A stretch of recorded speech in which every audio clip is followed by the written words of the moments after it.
ప్రేక్షక మహాశయులకు 7వ ఎపిసోడ్కు సుస్వాగతం. ఈ దినం మనం మాట్లాడుకునే మరో శాస్త్రవేత్త, అభ్యుదయవాది కార్ల్ మార్క్స్.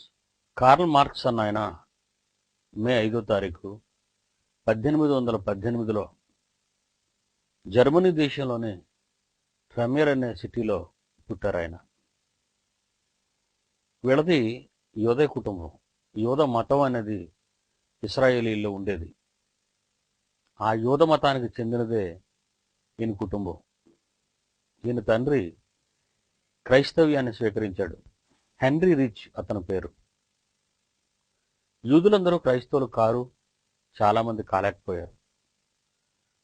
వీళ్ళు కూడా ఒక రకమైన మూర్ఖ నమ్మకాల్లో బైబిల్లోని పాత నిబంధనలోని ధర్మశాస్త్రాన్ని ఆచరించేవాళ్ళు. అయితే కార్ల్ మార్క్స్ తండ్రి గారు హెన్రిచ్ మాత్రం క్రిస్టియానిటీని అనగా క్రైస్తవ్యాన్ని స్వీకరించాడు. ఇకపోతే కార్ల్ మార్క్స్ ఎక్కువగా కొందరు రచనలు చదువుకునేవాడు. వాళ్ళల్లో యాడమ్ స్మిత్ అన్న ఆయన, డేవిడ్ రికార్డ్ అన్న ఆయన, జాన్ స్టువర్ట్ మిల్ అన్న ఆయన, బెంజమిన్ ఫ్రాంక్లిన్ అన్న ఆయన. వీళ్ళు క్రిస్టియానిటీలో భక్తి కలిగినటువంటి వాళ్ళు. ఆ సెంచరీలో వీళ్ళ రచనలు క్రీస్తుకు సంబంధించిన లేదా క్రైస్తవ రచనలు ఎక్కువగా ఆకర్షించడం వల్ల కార్ల్ మార్క్స్ గారు వాటిని ఎక్కువగా చదువుకున్నారు. ఆ రచయితలు రచించినవి వాటిని ఆధారం చేసుకునే తన రచనలు ఆయన కొనసాగించాడు. ప్రియులారా, కార్ల్ మార్క్స్ చేసిన రచనల్లో కమ్యూనిస్ట్ మేనిఫెస్టో 1848లో ప్రచురింపబడి ప్రజాదరణ పొందింది. అయితే కార్ల్ మార్క్స్ రచనల్లో లేక ఆయన భావాలలో స్ఫూర్తినిచ్చినవి యేసుక్రీస్తు మాటలు అంటే మీరు నమ్ముతారా? నమ్మలేరండి. ఎందుకంటే కార్ల్ మార్క్స్ కూడా ఒక క్రైస్తవ కుటుంబానికి చెందినవానిగా నలుగురు రాసిన రచనలను చదివి వాటిలోని అనేక భావాలను తీసి బైబిల్లోని అనేక నిగూఢమైన విషయాలను ప్రపంచానికి తెలియచేసిన వాళ్ళలో, బైబిల్ను దొంగిలించిన వారిలో కార్ల్ మార్క్స్ కూడా ఉన్నాడండి. సోషలిజం, సామ్యవాదం, సమసమాజం, ఈ మాటలన్నీ ఈరోజు మనం వింటున్నాం. ఇవి వినటానికే తప్ప ఆచరణలో పెట్టడానికి ఉన్నవారికి మాత్రం ఇష్టం లేదండి. ప్రియులారా, ఒక నక్సలైట్ తుపాకీ పట్టుకుంటున్నాడు, ఒక ఉగ్రవాది బాంబు పట్టుకుంటున్నాడు, ఒక హంతకుడు కత్తి పట్టుకుంటున్నాడు. దీనంతటికీ కారణం సామ్యవాదం అనే ముసుగులో, సమసమాజం అన్న ముసుగులో ప్రపంచం ఎటు వెళ్ళిపోతుందో ఎవరికి అర్థం కాని సంగతి అండి. ప్రతి నాయకుడు వేదిక ఎక్కుతాడు, ప్రసంగాలు చేస్తాడు, సమస్తం ప్రజల కొరకు అంటాడు. చివరికి వచ్చేసరికి చివరి రక్తపు బొట్టు కూడా ఈ సమాజానికి అంకితం చేస్తారంటారు. ఇలాంటి మాటలు చెప్పిన ఎందరో ప్రజా నాయకులు మన మధ్య ఉన్నారు. కొందరు వెళ్ళిపోయారు. ఇకపోతే వీళ్ళ మాటలు చూస్తుంటే ప్రజల మధ్యకు వచ్చినప్పుడు రక్త తిలకాలు దిద్దుకున్నారు. ప్రజల కొరకు తమ రక్తాన్ని ఇస్తామన్నారు. ప్రజల కొరకు తమను తామే అప్పగించుకుంటామన్నారండి. ఈ నాయకుడు అన్న పదం లేదా మినిస్టర్ అన్న పదం తెలుగులో ఉన్న సిసలైన అర్థం పరిచారకుడు అండి. ఈ పరిచారకుడు అన్న పదమే ఇంగ్లీష్లో మినిస్టర్ అనే పదంగా రూపొందింది. ఈరోజు ఎందరో నాయకులు వచ్చారు, ప్రజా నాయకులు అనిపించుకుంటున్నారు. ప్రజల కోసమే మేము, మా కోసమే ప్రజలు అనుకుంటున్నారు. అలాంటి వారు గద్దెలెక్కక ముందు ప్రజల మధ్యకు వచ్చి వాళ్ళ పవిత్రమైన ఓటు, ప్రజల పవిత్రమైన హస్తాలతో అపవిత్రమైనవి ఇతనికి ఓటు వేయమని అడుగుతున్న ఎందరో మరి రాజకీయ నాయకులు మనం చూస్తున్నామండి. వీళ్ళంతా కూడా ప్రజల కొరకు ప్రాణాలు అర్పించే వారనే మాటే తప్ప, సోషలిజాన్ని స్థాపిస్తామని చెప్పుకున్నవారే తప్ప ఇంతవరకు ఎవరో అలాంటి వాళ్ళు మన దృష్టిలో కనబడలేదు అన్నది నిజమని నాకు తెలుసు, మీకు కూడా తెలుసండి. ఇక ఈ మినిస్టర్ అవగానే ఇతని పరిస్థితి ఎలా మారిపోతుందో మీకు తెలుసా? మన నియోజకవర్గానికి రావాలి అంటే ఆయనకి ఎంతమంది పోలీసులు కావాలి, ఎంత కట్టుదిట్టమైన భద్రత కావాలి. కలెక్టర్ ఉండాలి, కమిషనర్ ఉండాలి, రెవెన్యూ వ్యవస్థ ఉండాలి, పోలీసు వ్యవస్థ కాపలా ఉండాలి, సిబిసిఐడి ఉండాలి. ఇలా రకరకాల వారితో కేవలం అతను ఒక్క ప్రాణం కోసం ఇంతమంది భద్రత మధ్య ఈ జనం మధ్యకు రావలసిన పరిస్థితి ఏర్పడినది అంటే కారణం ఎవరంటారు?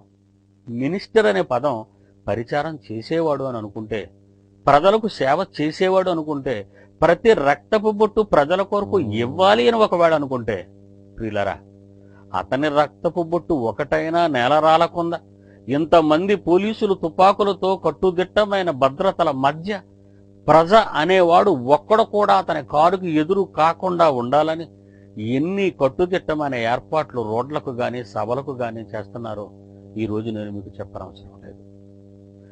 పదవి లేకముందు ప్రజలకు పాదాభివందనం చేసిన ఈ నాయకుడే ప్రజ మధ్యకు రావటానికి పదవిని అలంకరించిన తరువాత అతని చుట్టూ ఉన్న భద్రతా వలయాన్ని చూస్తుంటే నిజంగా రక్తం ఇచ్చేవాడంటారా?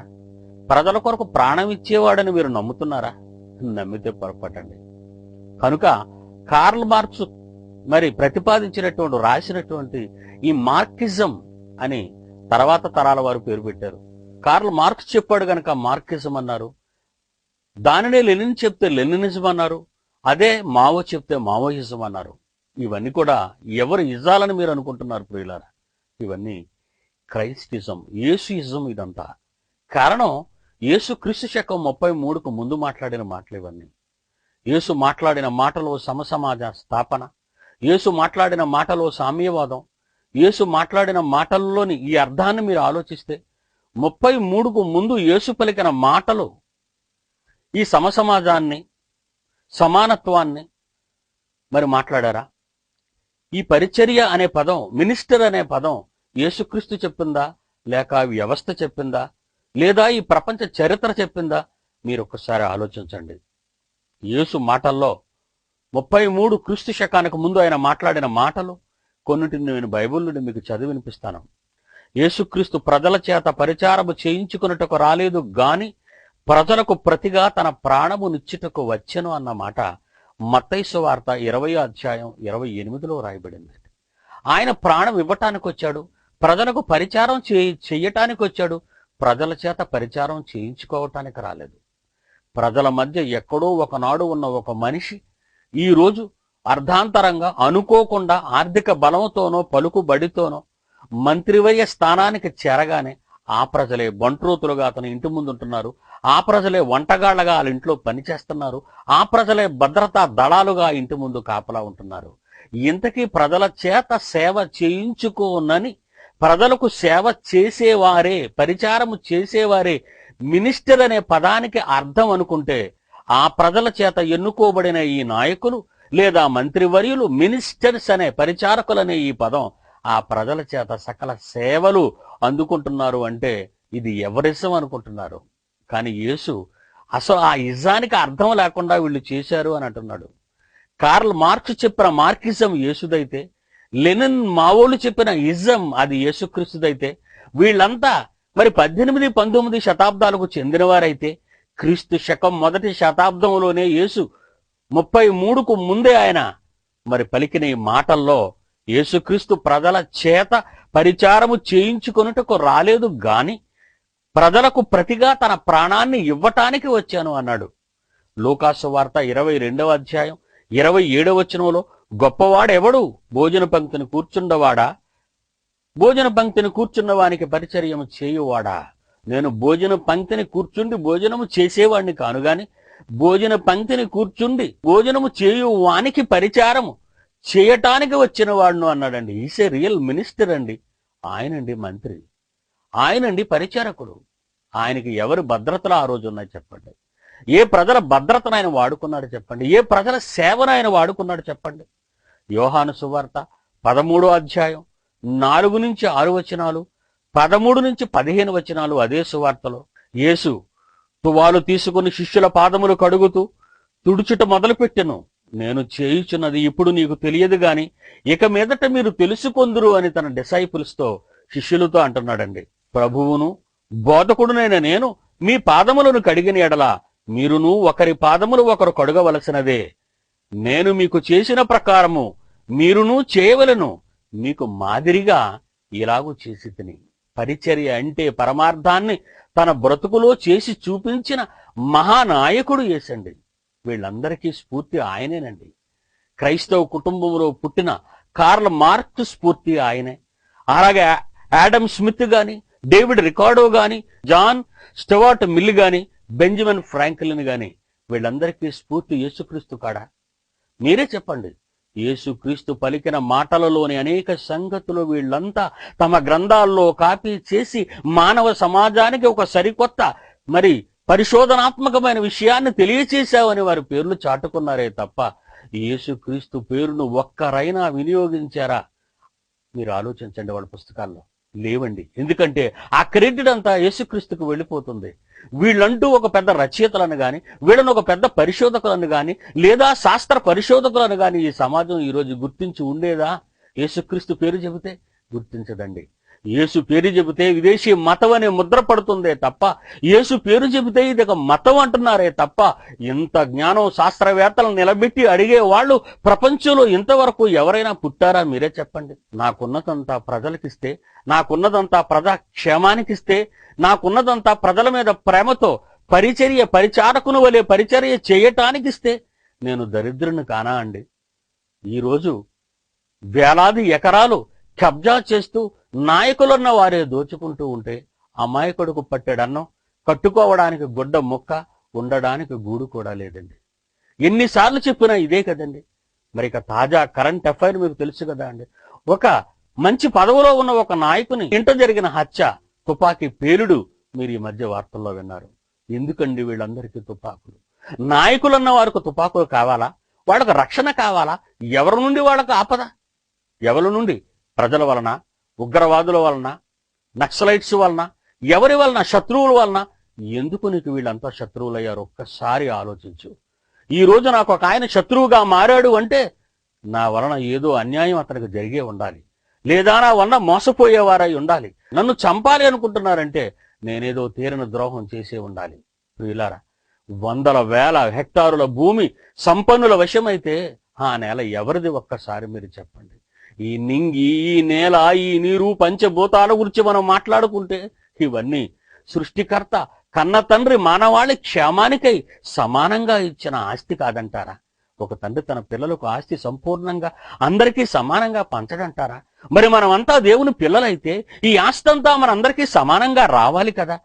గనులు కొందరికి, వజ్రాలు కొందరికి, వైడూర్యాలు కొందరికి, వేలాది వేల ఎకరాలు కొందరికి, సంపన్నులు కొందరే, లేనివారు అందరే.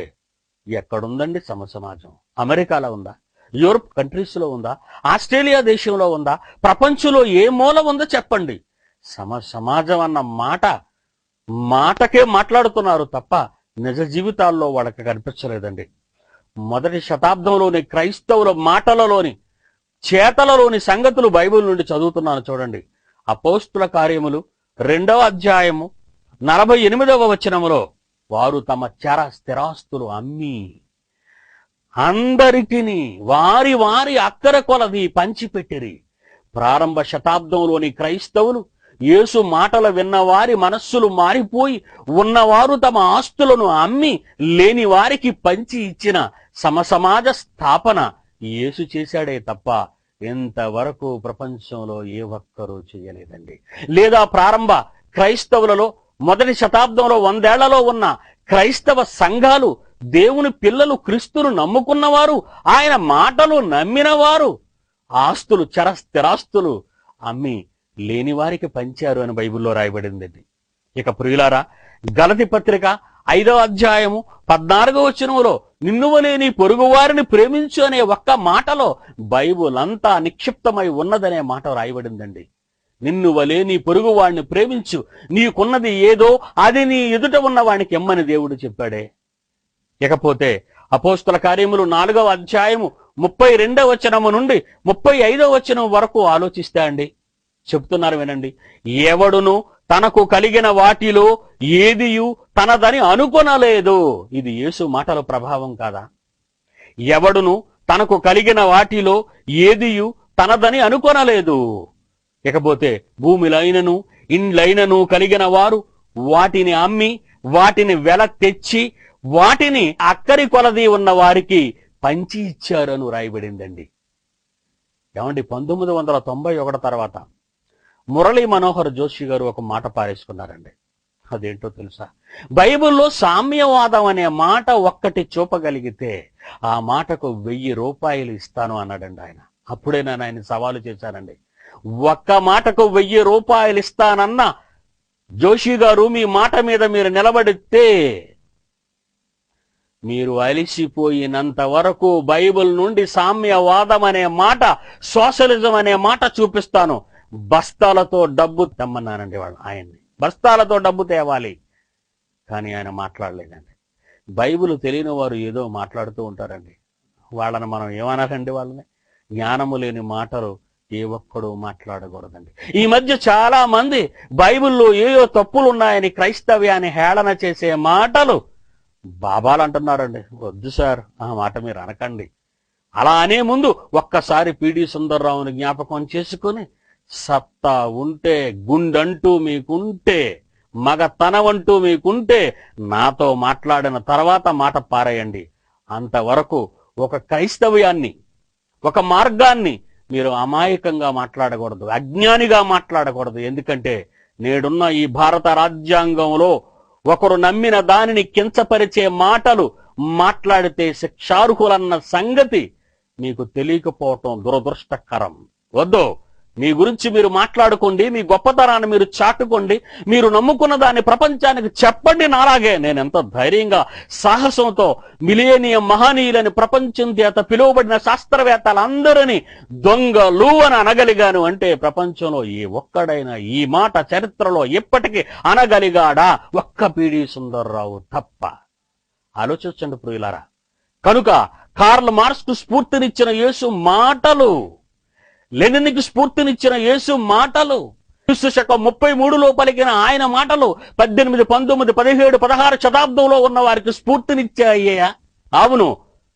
మొదటి శతాబ్దంలో యేసు మాటలు ప్రపంచంలోని 16వ శతాబ్దం నుండి నేటి వరకు ఎందరికో స్ఫూర్తినిస్తున్న ఈ మాటలు క్రైస్తిజం, క్రీస్తు చెప్పిన మాటలని ప్రపంచానికి సవాలు విసురుతున్నాను. కాదు, క్రీస్తు కంటే ముందు పలానా శాస్త్రవేత్త మాట్లాడాడు అని గాని, పలానా అభ్యుదయవాది మాట్లాడాడని గాని ఒకవేళ మీరంటే పిడి సుందర్రావు ప్రపంచవ్యాప్తంగా ఇంటర్నేషనల్ ఛాలెంజర్గా ఛాలెంజ్కి నిలవబడ్డానికి సిద్ధంగా ఉన్నానని తెలుసుకోండి.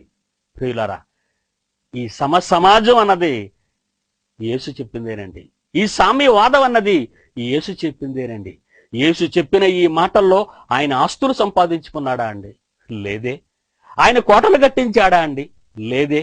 రబ్బూని అని ఒక శిష్యుడు పిలిచి, నీవు ఎక్కడ ఉంటున్నావు, నేను వస్తాను అన్నప్పుడు రమ్మన్నాడండి ఆయన. అప్పుడు ఒక మాట అన్నాడు ఆయనతో, ఆకాశ పక్షులకు గూళ్ళున్నాయ్యా, నక్కలకైతే బొరియలున్నాయ్యా, నేను తలవాల్చుకోవటానికి ఈ భూమి మీద నాకు చోటు లేదయ్యా అన్నాడు. ఎందుకండి? మాటల్లో మాట్లాడితే భూమి మీద నీకున్నది 3, 6 మాత్రమే. పొడవు 6 అడుగులు, వెడల్పు 3 అడుగులు, పాతటానికి చాలు ఈ అడుగులు శ్మశానానికని చెప్పిన ఈ ఎందరో మహానాయకులు 100 వేల ఎకరాలు, కోట్లాది రూపాయలు సొమ్మును స్విస్ బ్యాంకులో దాచుకుంటూ ఈ చిలక పలుకులు వర్ణిస్తున్నారండి. శ్మశాన వైరాగ్యపు మాటలు ప్రజల ముందు పలుకుతున్నారు. ప్రజలు ధనమాన ప్రాణాలతో ఆడుకుంటున్నారండి. ఎక్కడుందండి సోషలిజం? మీరు చెప్పండి.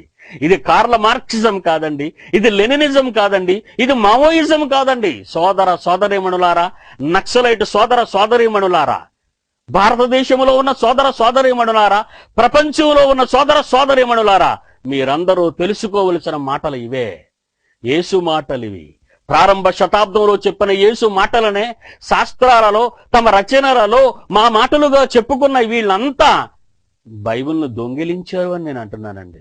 ఈ నిజాన్ని మీరు నమ్మాలి. నమ్మితేనే ఏ సాహసమైనా మీరు చేయగలరు. యేసు గొప్పవాడు, యేసు శకపురుషుడు, యేసు మహామేధావి, యేసు ఆదర్శ పురుషుడు, యేసు ప్రపంచానికి వచ్చిన దేవుని కుమారుడు. తప్పిపోయిన అమాయకులైన ఎందరో ప్రపంచ ప్రజలను వారి తప్పుల నుండి కాపాడి, వారి మాంసపు గుండెలను మార్చి దేవుని యొద్దకు మళ్లించటానికి తన ప్రాణాన్ని శిలువలో అర్పించిన మహానాయకుడే యేసు.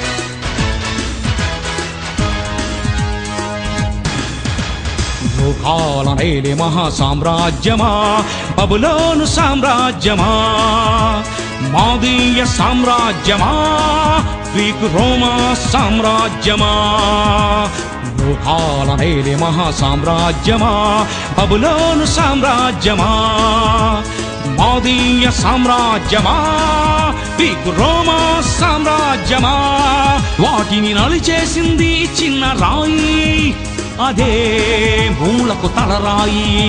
ప్రపంచాన్ని గేలుతున్న సామ్రాజ్యమే క్రీస్తు సామ్రాజ్యమే, అది క్రీస్తు సామ్రాజ్యమే.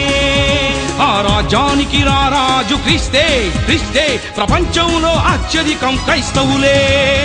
అంతం లేనే లేదు క్రీస్తేసు సామ్రాజ్యం, ఆపాలనుకుంటే ఆహుతైపోవుట ఖాయం. అంతం లేనే లేదు క్రీస్తేసు సామ్రాజ్యం, ఆపాలనుకుంటే ఆహుతైపోవుట ఖాయం. విస్తరిస్తూ ఉంది ఈనాటికి మనిషి మనుగడున్న ప్రతి చోటికి, విస్తరిస్తూ ఉంది ఈనాటికి మనిషి మనుగడున్న ప్రతి చోటికి. కత్తి పట్టకుండా కర్ర పట్టకుండా ప్రేమ ఆయుధాన్ని పట్టి బయలుదేరాడు. మాటలతో మనసు మార్చి చేతలతో చేసి చూపి ప్రాణమిచ్చి ప్రతి మనిషిని కొన్నాడు. మనిషికి మరణం తథ్యం, ఆత్మకు రక్షణ ముఖ్యం. స్వర్గం చేరాలంటే క్రీస్తే మార్గం. కాలనేలే మహా సామ్రాజ్యమా, బబులోను సామ్రాజ్యమా, మాదీయ సామ్రాజ్యమా, గ్రీకు రోమా సామ్రాజ్యమా,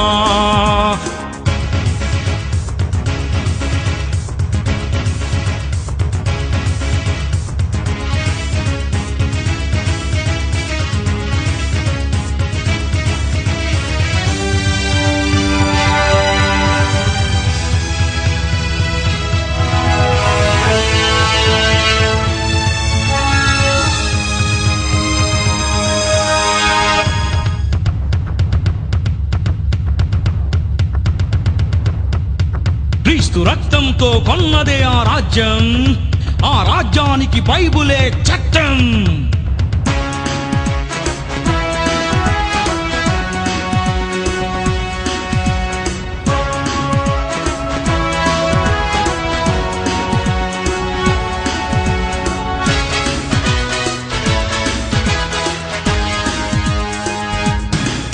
క్రీస్తు విప్లవవాదే కాని ఉగ్రవాది కాడు, ప్రాణం పెడతాడు గాని ప్రాణాలను తీయడు. విప్లవవాదే కాని ఉగ్రవాది కాడు, ప్రాణం పెడతాడు గాని ప్రాణాలను తీయడు. మనసులోనే పుడుతుంది నేరం, దానిని ఆపకుంటే జరుగుతుంది ఘోరం. కత్తి పట్టకుండా తుపాకి పేల్చకుండా మనసు మార్చే మాట మదిలో పేల్చాడు. మాటలతో మనసు మార్చి చేతలతో చేసి చూపి ప్రాణమిచ్చి ప్రతి మనిషిని కొన్నాడు. ప్రతి మనిషిని ప్రేమించి తన ప్రేమను చూపించి తనలాగే బ్రతకాల నేర్పించాడు. కాలనేలే మహా సామ్రాజ్యమా, బబులోను సామ్రాజ్యమా, మాదీయ సామ్రాజ్యమా, గ్రీకు రోమా సామ్రాజ్యమా, కాలనేలే మహా సామ్రాజ్యమా, బబులోను సామ్రాజ్యమా, మాదీయ సామ్రాజ్యమా, గ్రీకు రోమా సామ్రాజ్యమా, వాటిని నలిచేసింది చిన్న రాయి, అదే మూలకు తలరాయి.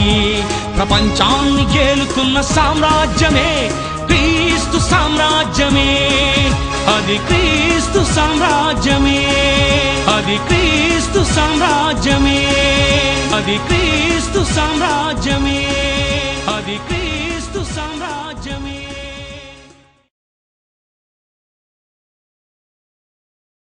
వీళ్ళారా జక్కయ్య దగ్గరికి వెళ్ళాడు.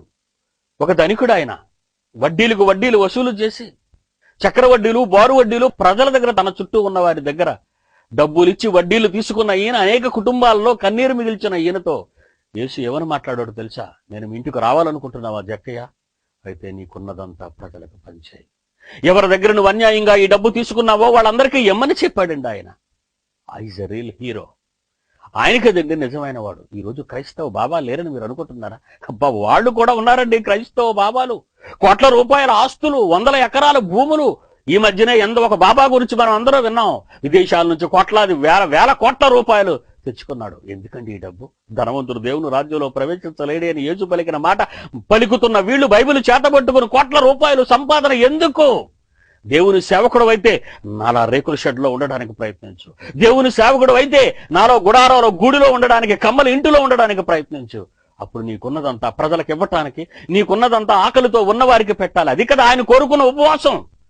ప్రతిరోజు గట్టిగా తిని వారానికి ఒకసారో నెలకొకసారో ఉపవాసం ఒక పూట తిండి మానేసి చేసే ఉపవాస ప్రార్థనలు అనుకుంటున్నారా? క్రైస్తవ సోదర సోదరీమణులారా, ఈ మహాజ్ఞానం తెలియని ప్రపంచానికి చెప్పటానికి నీ ధనాన్నిచ్చి, ప్రపంచానికి యేసు పలికిన మాటల్లోని గొప్పతనం, దేవుని యొక్క మహోన్నతమైన స్థితి ప్రపంచానికి చాటి చెప్పటానికి నీ ఉపవాసం ఉండాలి. నువ్వు బట్టలు కొనడం మానేసుకో, నువ్వు చెప్పులు కొనడం మానేసుకో, నీ ఇల్లు అమ్మేయి, నీ ఆస్తులన్నీ తాకట్టు పెట్టేయి, దేవునికి ఇవ్వు, దేవుని కార్యక్రమాన్ని జరిగించు. బోధకులను నమ్మి డబ్బులు ఇస్తే వాళ్ళు కోటలు కట్టుకుంటారు, మేడలు కట్టుకుంటారు, రకరకాలుగా భూమి మీద సకల సంపదలను ఆశించి వాళ్ళ తరతరాలకు తరగిన సంపద మిమ్మల్ని అందరినీ మోసగించి సంపాదించుకుంటున్న క్రైస్తవ బాబాలు మోసాల నుండి మీరు బయటకు రండి. సెలవు. మరి వచ్చే ఎపిసోడ్లో కలుసుకుందాం.